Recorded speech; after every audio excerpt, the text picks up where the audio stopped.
شاہکار اردو کی طرف سے سب دوستوں کی خدمت میں سید وجیہ الحسن بخاری کا سلام پہنچے۔ دوستوں کی خدمت میں پیش ہے story of singer G M Durrani, گلوکار جی ایم درانی کی کہانی۔ میں یہ عرض کر دوں کہ جناب جی ایم درانی کی یہ سٹوری ہمارے چینل کی ویڈیو نشاط کی کہانی، نشاط کی زبانی پارٹ نمبر 7 کا حصہ ہے۔ دوستوں کی دلچسپی کے لیے اس کو اب الگ سے بھی پیش کیا جا رہا ہے۔ جناب جی ایم درانی کا اصل نام غلام مصطفیٰ درانی تھا۔ وہ 8 ستمبر 1919 کو پشاور میں پیدا ہوئے۔ وہی پشاور جو دلیپ کمار، راج کپور اور شاہ رخ خان کے والد تاج محمد خان کا بھی شہر ہے۔ جی ایم درانی کی والدہ ان کے ہوش سنبھالنے سے پہلے ہی انتقال کر چکی تھی۔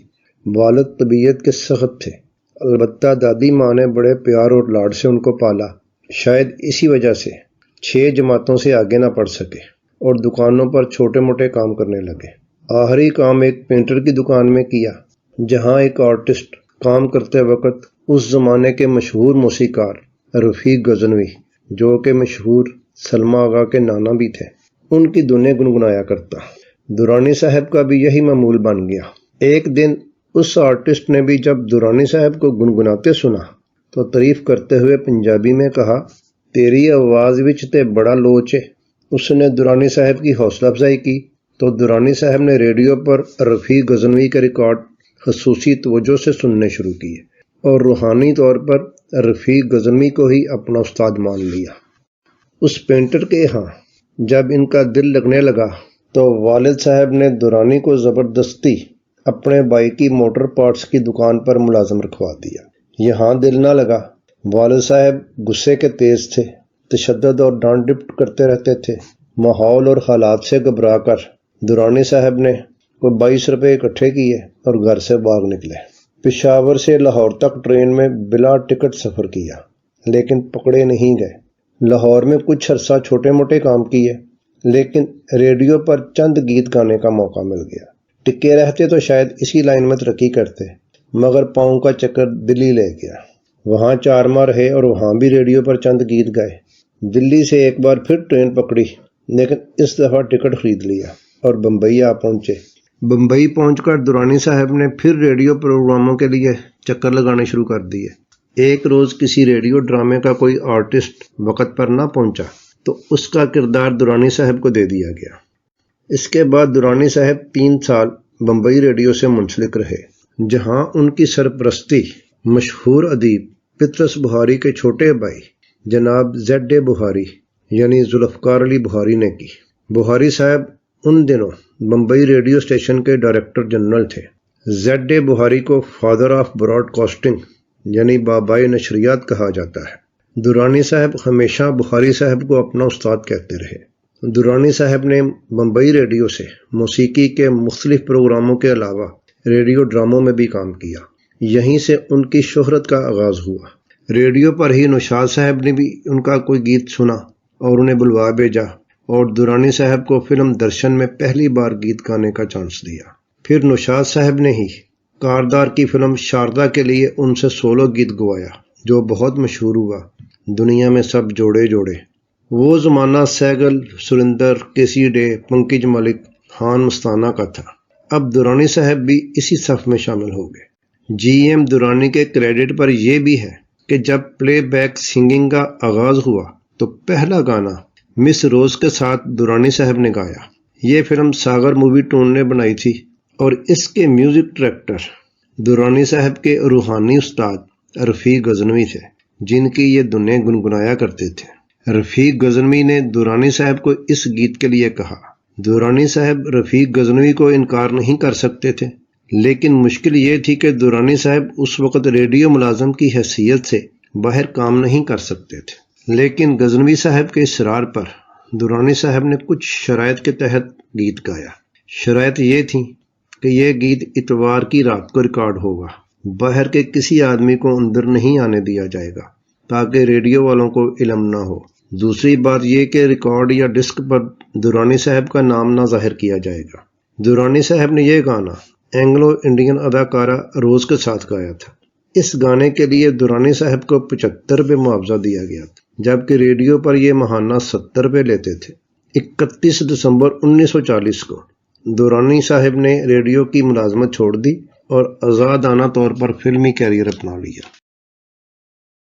درانی صاحب نے بطور اداکار بھی کئی فلموں میں کام کیا، لیکن ہم لوگ کے علاوہ ان کی کوئی بھی فلم کامیاب نہ ہوئی۔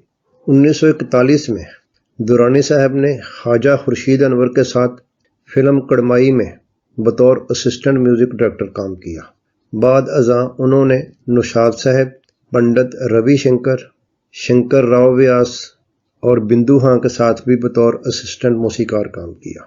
درانی صاحب نے بطور میوزک ڈائریکٹر بھی کئی فلموں میں کام کیا۔ وجے لکشمی، دھڑکن اور کافی فلمیں ان کے کریڈٹ پر ہیں، لیکن بہرحال وہ بطور ایک گلوکار کے ہی مشہور ہوئے۔ درانی صاحب محمد رفیع کے بھی آئیڈیل تھے۔ رفیع صاحب نے ابتدائی دور میں انہی کی نقالی کی۔ 1944 میں رفیع صاحب کو درانی صاحب کے ساتھ شیام سندر کی موسیقی میں فلم گاؤں کی گوری میں ایک گانے کا موقع ملا۔ یہ ایک قوالی تھی جس کے بول تھے، اجی دل ہو قابو میں تو دلدار کی ایسی تیسی۔ لیکن یہ بھی حقیقت ہے کہ درانی صاحب کے زوال کا سبب بھی محمد رفیع صاحب کی ذات تھی، جن کی مقبولیت کے آگے کوئی نہ ٹھہر سکا۔ مثال کے طور پر فلم دیدار کو لیجئے، اس میں شمشاد بیگم کے ساتھ درانی صاحب کا ایک دگانا تھا، نظر پھیرو نہ ہم سے، لیکن اصل شہرت اور مقبولیت محمد رفیع کے گانوں کو ملی، جو آج بھی مقبولیت میں سر فہرست ہیں۔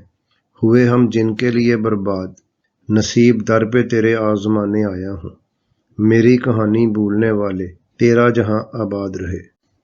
درانی صاحب کی شادی ستارہ بیگم سے ہوئی تھی، جنہوں نے جیوتی کے نام سے کئی فلموں میں بطور اداکارہ اور گلوکارہ کام کیا تھا۔ 1921 میں آگرہ میں پیدا ہونے والی ستارہ بیگم کو ہدایت کار محبوب خان نے سب سے پہلے جیوتی کے نام سے فلم ایک ہی راستہ میں چانس دیا۔ اسی فلم سے وہ راتوں رات مشہور ہو گئی۔ بعد میں کامریڈ، دیور، چھوٹی بہو، رادھیکا، پوجا، درشن، کافی فلموں میں انہوں نے کام کیا۔ جیوتی یعنی ستارہ بیگم اپنے دور کی مشہور گلوکارہ اور اداکارہ وحیدن کی چھوٹی بہن تھی۔ 1913 میں پیدا ہونے والی وحیدن بائی آگرہ کی مشہور طوائف اور مغینہ تھیں۔ 1938 اور 40 کے درمیان یہ مشہور اداکارہ اور گلوکارہ تھی۔ رکشا والا، ٹھوکر، علی بابا وغیرہ ان کی مشہور فلمیں تھیں۔ بعد میں ایک نیک انسان عبد الرحیم وحیدن کی زندگی میں آیا اور اس کو کوٹھے سے اٹھا کر کوٹھی میں منتقل کر دیا۔ وحیدن نے صرف 38 سال کی عمر پائی اور کچھ عرصہ بیمار رہ کر یہ دنیا چھوڑ گئی۔